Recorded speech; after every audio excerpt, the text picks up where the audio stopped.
The TransWorld videos are without question some of the most influential videos of all time, spurring on Modus Operandi, In Bloom, and Now, Hallelujah, and many, many more. We're here today to talk about what started it all, Uno, which featured a great amount of wonderful 90s skaters who maybe a lot of people won't know who started skating after I did, but trust me, these skaters are insane. But I'd be remiss not to open with some of the saddest news to ever happen in skateboarding. Just this last Thursday, I was not able to actually get to it because when I recorded my video that went up Saturday, I had not known about this. But now I've learned that just this past Thursday, Jake Phelps passed away. And if you don't know who Jake Phelps is, he was the editor-in-chief at Thrasher, but he was so much more than just that. He was the embodiment of skateboarding in general. And he meant a lot to skateboarders. He influenced so much of what skateboarding is today. And Thrasher would not be the icon it is today, and skateboarding would not be the way it is today without Jake Phelps. Rest in peace. And with that out of the way, let's talk about TransWorld Uno. A lot of purists might be mad that I'm talking about Thrasher in a TransWorld review, but I digress. Now, this video, released in 1996, entitled Uno, featured some great skaters. The main video part skaters were Mark Johnson, Eric Costin, Brian Howard, Gershon Mosley, Bill Pepper, Ron Whaley, Tim Brouch, Phil Sharp, Heath Kirchard, Rick Jaramillo, Jeremy Klein, Mike Frazier, Nanda Zip, Chet Thomas, Matt Mumford, Tony Hawk, Jeff Rowley, Tom Penny, Chad Muska, Chris Lambert, Kane Gale, Jason Maxwell, and Willie Santos. Worked on by great names such as Atiba Jefferson, Grant Brattain, and many, many more videographers throughout this entire video. It was a powerhouse of skateboarding and came to spur on a great series of skate videos by TransWorld. The intro to this video is very dated. You have flashing names up on the screen and then a clip of them. It's very 90s. It's very minimalistic, just kind of showing the limitations of what you can really do with a 90s editing software, but it gets you hyped. And whereas I'm not a huge Mudhoney fan, I think the song they used is very good for hyping you up for what's about to come. And what's about to come is a part from Mark Johnson. Now, I love the showing off of Mark Johnson's character a lot. I think that Mark Johnson's one of the best characters we have in skateboarding in general. There's this long opening line of him kind of jumping up on a ledge and doing a switch frontside flip off and then kick flipping over a rail, then coming back to backside flip over the rail. There's kind of a joke nose slide pushing thing. There's a long nose manual nollie flip in this part. Going switch front board up a rail. It's not the steepest rail in the world. It's actually almost entirely flat, but it's still up and it's still switch in the 90s. And ends it with a nollie 5-0 down hubba. And I think that the funny use of the Presidents of the United States of America is kind of a funny song that they're using, and it works very much for Mark Johnson. After Mark Johnson, we have another Crail Tap, ex-Crail Tap guy now. Actually, no, now that I think about it, Mark Johnson and Eric Costin are both ex-Crail Tap. Man, I feel like I'm getting old, even though I'm only 21.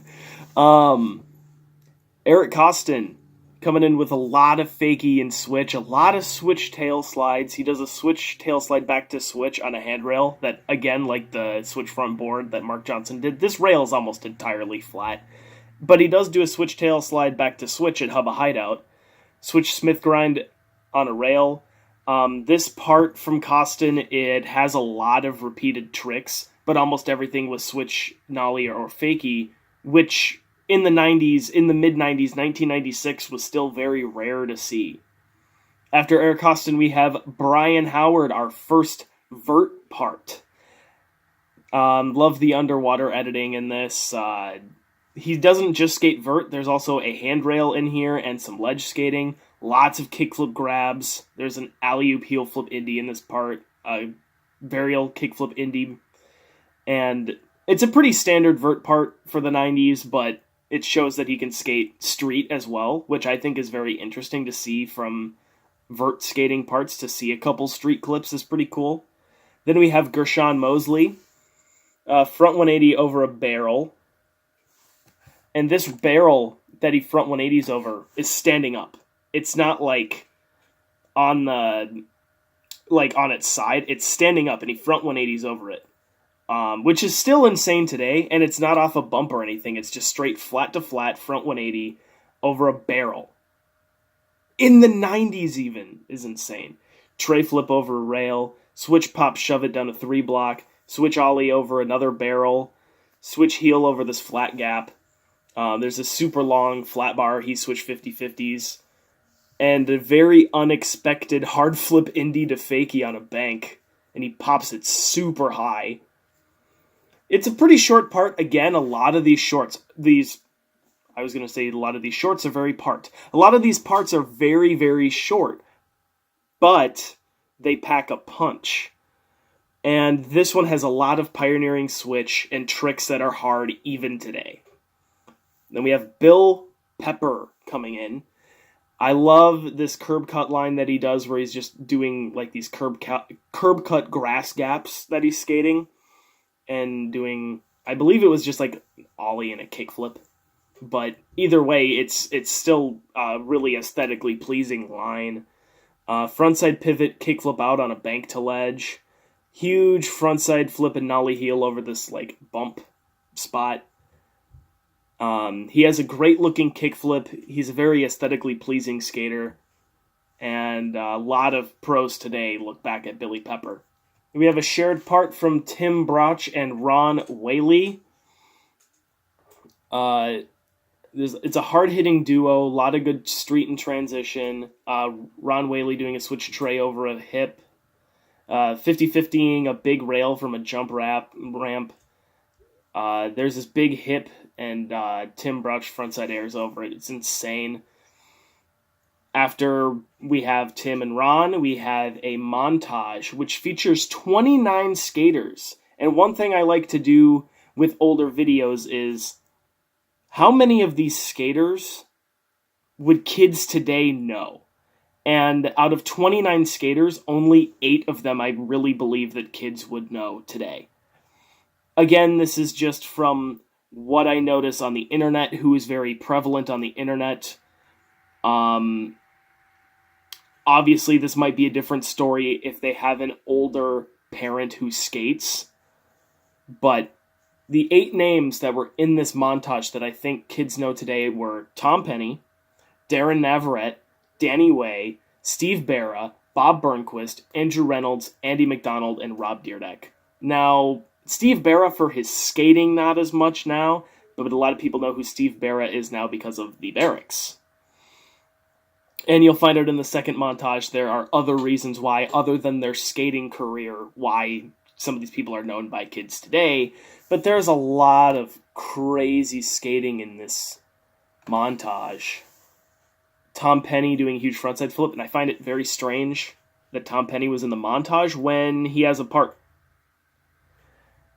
Matt Pales, big gap to back lip. Steve Barra, kickflip back 50 on a picnic table. We have Adil Diani doing a big spin body jar, which I think is a very aesthetically pleasing vert trick. Scott Sorensen with a big switch backside flip. Nollie tail slide on a handrail from Mario Rubalcaba. Big kickflip from Ali Boulala. Cab heel flip on vert from Rune Glifberg. Dandra Hobel, they spelled his name wrong in this video, I found very funny. Dandra Hobel, big alley-oop frontside air. Andrew Reynolds, nollie nose slide on a handrail. Ben Pappas, tray flip mute, a really crazy vert trick.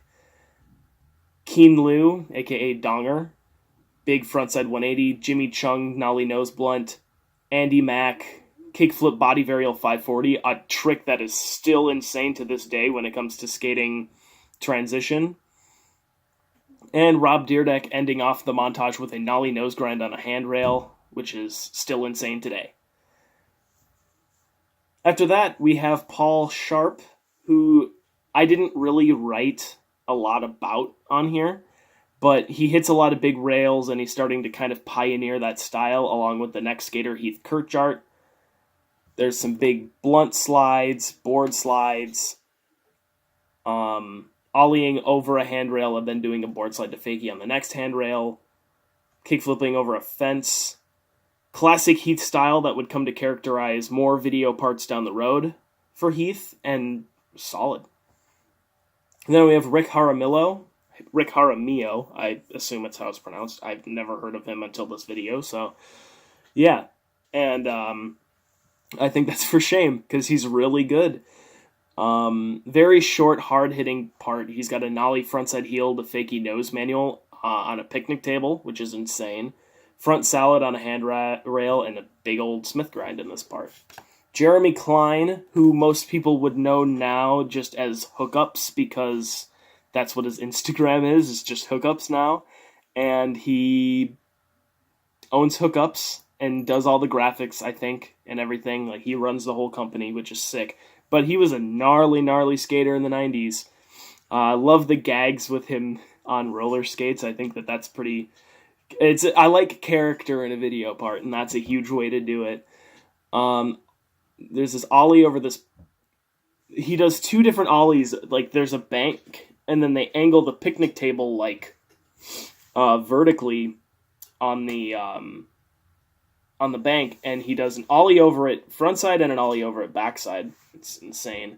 An ollie on a dirt bank, 50-50ing up a rail, 50-50 yank on a bank to, like, stack table spot, a 9-stair back lip, picnic table going downstairs, he does a back nose blunt, gap out to fast plant on a picnic table that's on a loading dock, tray flip to fakie nose manual on a bank. It's just heavy skating, a good combination of tech and gnarly, and stuff that people don't even want to do today. Then we have another vert part from Mike Frazier. Got a line that has an alley-oop kickflip mute, a back 360 indie, and a switch back 50-50. Heel flip indie straight into a McTwist. It's just a really short part that has a lot of gnarly vert skating in it. And, yeah. Nanda Zip. I love that he does a wally with an acoustic guitar in his hand. We've got a switchback wall ride in this part. We have a lip slide at Hubba Hideout. Alley-oop back 180 over a rail. Really good skating. Really short part. And that just kind of seems to characterize this whole video. Chet Thomas comes out with a switch blunt Muska flip. It's a switch frontside flip, but it's kind of Muska-y. Fakie hard flip up onto a ledge, and that's kind of one of those clips that it's like, yeah, fakie hard flipping up onto a ledge that's about shin height is still hard, but nobody's gonna put just kind of that in their video part, you know? It's interesting. We had a fakie frontside flip nose slide, a trick I think is pretty cool to do on ledges still. Ending the part out with two tricks down the same 8-stair, one being a switch frontside flip and then a nollie backside flip. Still hard stuff to do today. We have a second montage, and out of this second montage, there's 31 skaters, and only 7 of them would kids recognize today. Bill Weiss, who people know now as the kind of head guy at Blind. Brandon Turner, Paul Zitzer, who kids would know today from the Tampa contest and the fact that he owns Tampa skate park of Tampa. He doesn't own the whole city of Tampa. Fred Gall, Jeff Rowley, Jamie Thomas, and Josh Kalis. But there was so much more stuff than what these guys did, and let's just go into it. We have Bill Weiss, who did a launch out from a bowl to like the wall outside of the bowl, backside bonelessing on it. Canton Russell doing a long line that's, I think, back nose grind on a bench, backside flip over a bench, half cab flip and tray flip on flat, and then back 50-50 down a huge handrail. Pretty insane. Colin McKay with a fakie to fakie 540 and a switch backside tailslide revert on transition on a vert ramp. We have Eric Ruwadi pop shove at 50-50 on a wall rail. Moses at Conan doing a 540. Fred Gall ollieing up and gapping out to a 50-50 on a pretty big rail. Jeff Rowley pop shove at Mellon on a jump ramp gap. Jamie Thomas backlipping a handrail. Simon Woodstock doing kind of like an axle stall yank on this. It's like there's a quarter pipe here, there's a quarter pipe here. In between them is a porta potty. He launches up and stalls on the porta potty, which is insane. Tony Cox ollieing it's a chain right in front of an 8-stair, ollieing down the whole thing. Josh Kalis back tail at Hubba Hideout. Kip Sumpter kickflipping onto a picnic table angled downstairs. It's a pretty high kickflip to do, and the table is angled really steep, so it's insane. Laban Thaddeus kickflip board sliding into a handrail, which kickflipping into handrails was really rare in the 90s. Definitely not as rare as it is now. Every kid can kickflip into handrails, any grind. Vinny Ponte doing some really long, big frontside board slides, and ending off with Chris Markovich ollieing out of the same park that Simon Woodstock did the porta potty stall. Heavy montage. Then we have a part from Matt Mumford, who skated a lot of transition, but also a lot of street. The opening line, nollie flipping downstairs, back tailing on a ledge, and then front 180 over a big handrail. We've got a back 360 Indy over a spine, frontside board slide a huge rail, back 180 nose grind on a ledge, switch back tail on a ledge, huge 50-50 to end out the part. Really short, but most likely this part would have passed today if it had a little bit less vert in it. Yeah, and then we have a part from the Birdman himself, Tony Hawk, who, this was 1996, so the whole video game 900 thing hadn't quite hit yet. But one of the things that really Tony Hawk, because Tony Hawk didn't do the 900 until after the game started to get worked on. And this video part really shows and explains why Tony Hawk got a video game. So we've got just the fact that his McTwists are so much more inverted than anyone else's in this video. And he does one extremely inverted McTwist right into a backside 360 Indy air. A line that is backside air varial, 360 varial fakie, cab varial, and varial kickflip Indy air. All right in a row. There's some Indy 540s. He does another vert line that has 4 540s in it, 3 of them in a row, and ended it off with a kickflip 540. I will admit that there's a lot of repeated 540s in this part, but it's killer and it's amazing. Jeff Rowley. There are 2 big lip slides in this part. There are 2 big switchboard slides in this part. Kickflipping over a bump over a trash can. Nollie flipping a huge stair set, a kickflip back wall ride. The ending ollie attempt, just slamming super hard on his ankles. That would have been probably the most insane clip of 1996, period, if he would have landed that. That was just an ollie that was going to be way before its time if it was landed. Same thing with Ali Boulala's big 25 stair ollie. If he would have landed that, those are 2 ollies that are just gigantic, that if they would have been done when they were done, they were just way before their time.